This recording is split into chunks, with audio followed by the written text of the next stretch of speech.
E vamos continuar denunciando, até que o sol da liberdade, da democracia, volte a iluminar os corações do brasileiro que está com medo dessa ditadura, mas não vai se dobrar, não vai baixar a cabeça, porque nós temos os filhos e netos para honrarmos as futuras gerações desse país, né? Você vê os corruptos sendo soltos, ganhando aí privilégios, a metralhadora, vamos dizer assim, especialmente do STF, voltada para quem os critica, cumprindo uma promessa de ameaça que o Flávio Dino fez. Lembre-se, no ano passado, o ministro Flávio Dino, ministro da Justiça, simplesmente, ele vem numa entrevista coletiva e diz o seguinte: se o Congresso não regular as redes sociais, nós do governo Lula vamos fazer, ou o Supremo Tribunal vai fazer. Só na cabeça do Toffoli, do ministro Toffoli. Olha a comparação absurda, estapafúrdia que ele fez para justificar a censura. Essa fala dele expõe, escancara um despreparo completo. Ele comparou alho com bugalho, que levou à condenação do Lula. Sim, do presidente da República hoje no Brasil, que foi condenado em 3 instâncias. A gente não pode esquecer isso. Quando a gente fala isso lá fora, as pessoas não entendem como é que é. Foi condenado em 3 instâncias por corrupção e lavagem de dinheiro, Lula. Eu quero dizer, senhor presidente, que quase nesses 6 anos, né, que eu estou aqui no Senado, nunca tinha sido candidato a nada, vim direto pela boa vontade do povo cearense, o desejo de mudança do meu conterrâneo, e eu procuro honrar todo dia, vendo política como missão de vida, trabalhando no limite das minhas forças para que a gente possa cumprir o nosso papel em respeito à Constituição, aprimorar as leis, fiscalizar o Executivo, denunciar o que está errado. E é o que eu faço nesse momento aqui, mais uma vez. O senhor sabe que quando a gente sobe aqui à tribuna do Senado, esse nosso grito, nossa fala ecoa pelos 4 cantos do Brasil.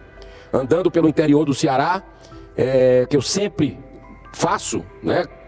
E é impressionante como as pessoas me abordam e dizem: olha, senador Girão, eu acompanho os seus discursos, é muito importante o que é colocado, parabéns pelo posicionamento, talvez outros não gostem, mas é a democracia, né? E acompanham pessoas de diferentes vertentes políticas, ideológicas, partidárias, isso faz parte da democracia. Mas o que a gente está vendo no Brasil é tudo invertido.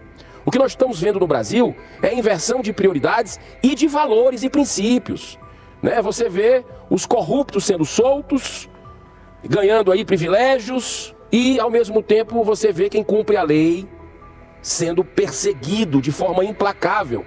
Quem é de direita, quem é conservador, é perseguido nesse país. Nós temos presos políticos em pleno século XXI.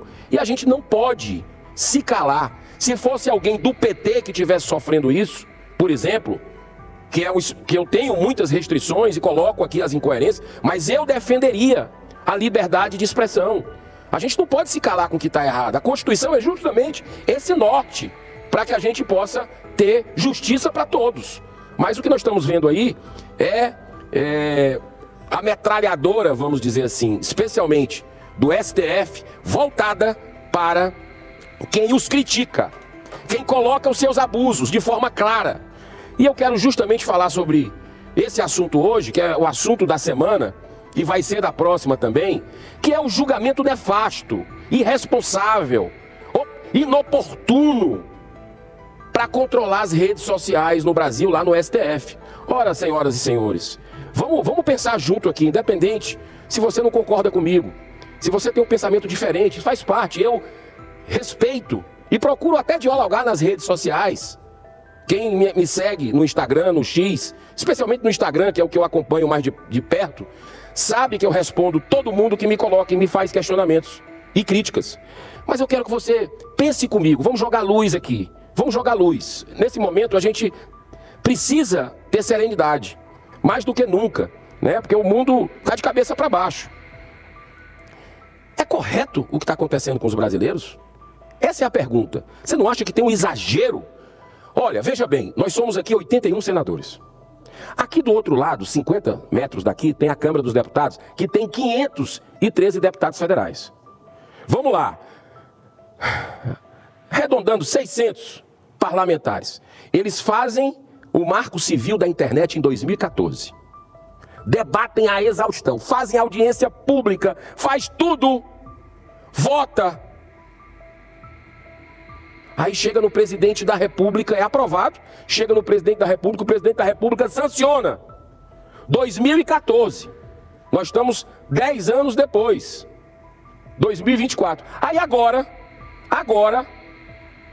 o STF tira a inconstitucionalidade para julgar.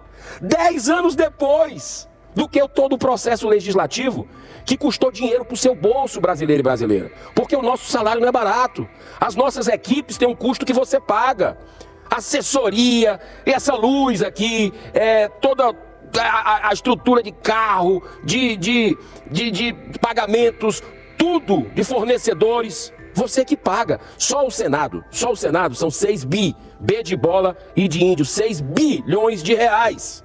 Você que paga. A gente faz o nosso trabalho. Aí vem, no oportunismo do STF, cumprindo uma promessa de ameaça que o Flávio Dino fez.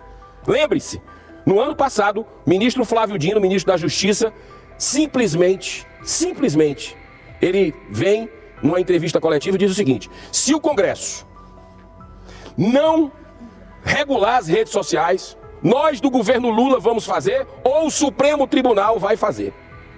O governo Lula até que tentou. Montou ali o Ministério da Verdade, com Procuradoria de Defesa, nomes bonitos. Montou uma estrutura para censurar, para controlar os brasileiros. Não é à toa que eles não gostam da liberdade de expressão. Você viu que o diretor da Polícia Federal se negou a dar entrevista para a Folha de São Paulo. Eles não gostam de imprensa. É a mentalidade do governo Lula, a mentalidade ditatorial, que hoje está alinhada com o STF. São os fatos, não sou eu que estou, são fatos. E aí, olha só que coisa impressionante. A gente faz todo esse processo de uma lei, aí o STF agora, um casuísmo, para cumprir a ameaça do Dino, que só não foi feita pelo governo Lula porque houve uma reação da sociedade brasileira, e o Congresso não passa PL de censura aqui de jeito nenhum. Aí agora o STF vai fazer mais um abuso, vai fazer mais um ativismo judicial daqueles que desrespeitam dia sim, dia não a nossa Constituição. Eles é que estão mandando no Brasil. Para que esse Congresso aqui? Vamos combinar. Para que esse Congresso? Para que esse custo para você? Se o STF dá as cartas e o Senado, que seria o único que poderia fazer alguma coisa para barrar esse ativismo judicial, esses abusos, essas interferências no poder sobre os outros no Brasil, especialmente sobre o Congresso, não faz nada. Por omissão. Não delibera um pedido de impeachment. Só eu tenho 3 aqui nessa mesa. Tem mais de 60. E o Senado se acovarda. O Senado acaba manchando no seu bicentenário, desmilinguindo a democracia no Brasil, porque está inerte. Agora, eu quero passar um áudio aqui para vocês, para ver o nível que nós chegamos nesse julgamento que está no Supremo, lá do Marco Civil da internet, que eles querem fazer o controle da rede social e a censura. E nós vamos entender por quê. É para o projeto de poder ou é para se blindar de críticas? Porque eles são os bonzões, os bons. E não pode ter crítica, mas fazem aberrações o dia inteiro. Tá aqui, ó. Vou passar para vocês. Nós podemos entender que aquilo que aquele policial fez em São Paulo, na ponte, que desde ontem está sendo repetido nas televisões brasileiras, nos telejornais, é uma liberdade de expressão? Se nós levarmos a liberdade de expressão ao absoluto, ele estaria protegido pela liberdade de expressão. A liberdade de expressão abarca qualquer expressão? O marido que bate na mulher, dentro de casa, e ainda vai na frente do juiz, e todos nós sabemos relatos disso, e depõe: doutor, eu não bato em mulher. A ministra Carmen Lúcia outro dia lembrava esse episódio aqui no café conosco, de um juiz do interior que contou a ela esse caso. Doutor, eu não bato em mulher não, mas o senhor está sendo acusado aqui de ter batido na sua mulher. Ah, mas essa é minha, é a minha mulher. Mas eu não sou violento, eu não saio por aí batendo nas mulheres, não. Mas essa é minha. Isso é liberdade de expressão. Se nós levarmos o absoluto liberdade de expressão, tudo está permitido.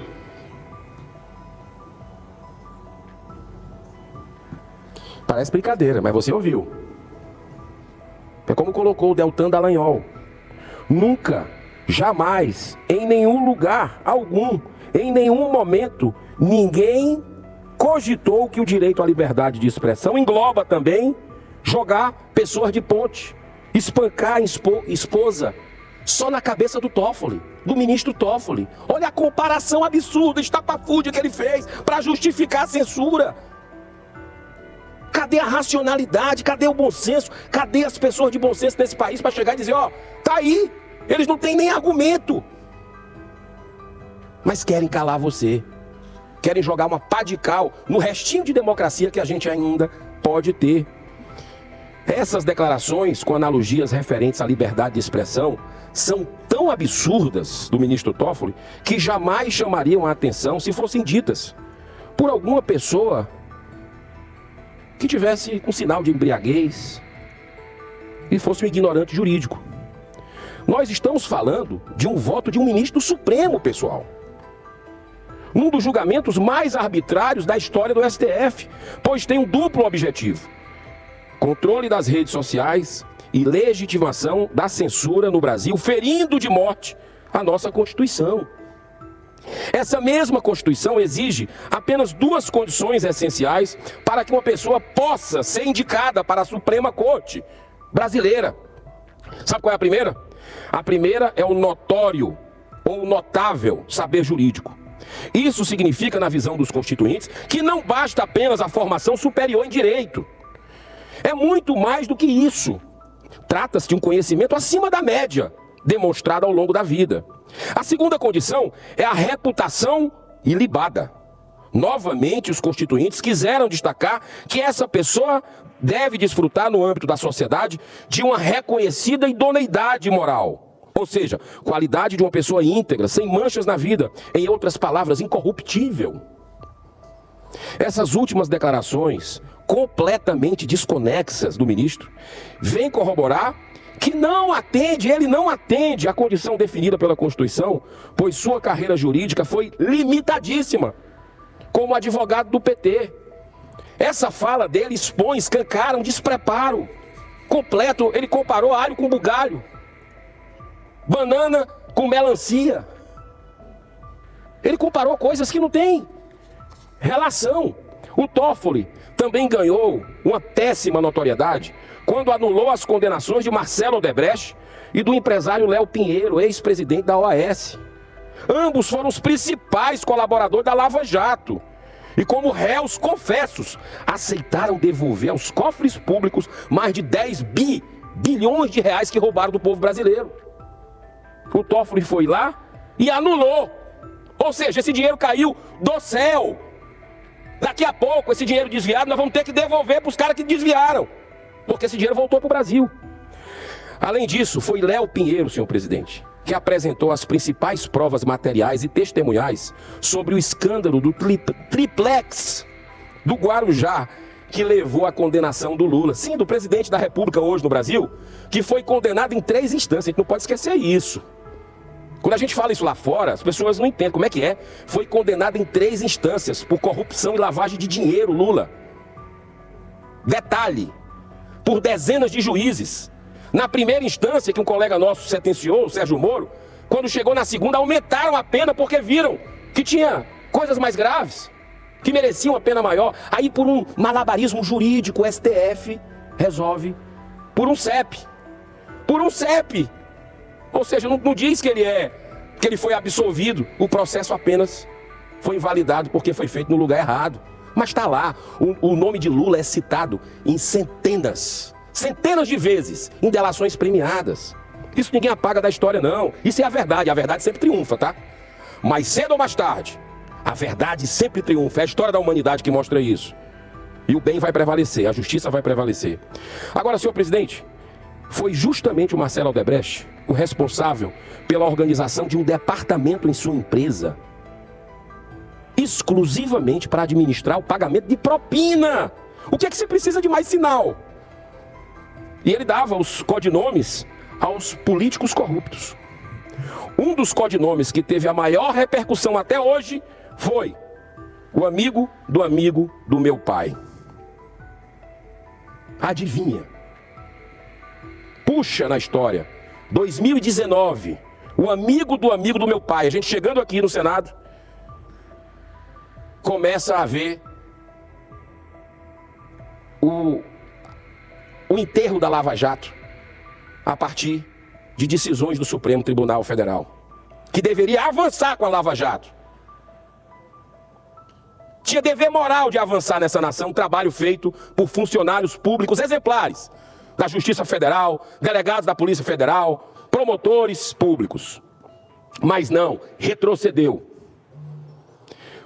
Senhor presidente, para encerrar, muito incomodado com a liberdade de expressão dessa verdade, nós vimos aqui, em 2019, se criar o famigerado inquérito das fake news. Tudo começou, o momento de sombra, de treva que a gente vive hoje, começou, você vai entender por quem, em 2019, com o famigerado inquérito das fake news, também conhecido como inquérito do fim do mundo. E o Toffoli, como presidente naquela época do STF, indicou Alexandre de Moraes, com poderes inéditos na jurisprudência brasileira, para denunciar, para investigar, para julgar, para condenar, se transformando num verdadeiro censor nacional, instituindo aí uma ditadura da toga no Brasil que só vem se agravando. Uma escalada antidemocrática que nós estamos vendo no Brasil e que eu, junto com outros parlamentares aqui do Senado e da Câmara, estamos denunciando nos 4 cantos do mundo. E vamos continuar denunciando, até que o sol da liberdade, da democracia, volte a iluminar os corações do brasileiro que está com medo dessa ditadura, mas não vai se dobrar, não vai baixar a cabeça, porque nós temos os filhos e netos para honrarmos as futuras gerações desse país, para que elas tenham um futuro brilhante. Deus abençoe, muita paz, muito obrigado, senhor presidente.